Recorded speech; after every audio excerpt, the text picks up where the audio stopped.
your Team 7, and I am Avneet Ranjan. Hi, I am Abhishek Chaudhary. Hi, I am Akash Vetage. Hi, and I am Vivek.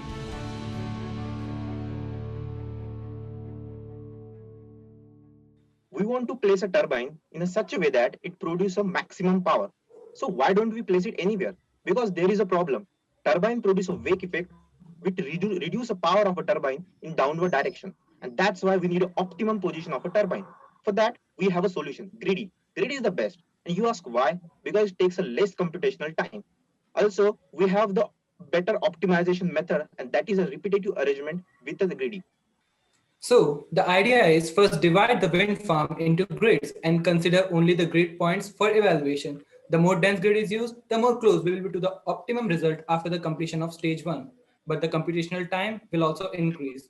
In stage 1, we can start by selecting a random stationary point, and the next point will be added one by one according to greedy algorithm to yield maximum annual energy production and satisfy perimeter and proximity constraint.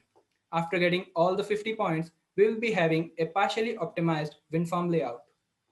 So now in stage 2, we start by removing one turbine and search again in the surrounding area that turbine, which will be divided into even more dense grid to get the new location of the turbine using greedy method.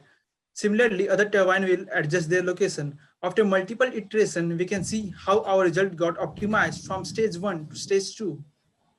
Currently, our approach works for a flat terrain, but in real life, it is scalable for a complex terrain too, and adaptable to the variable turbine heights, even if integrating the cost factor involved.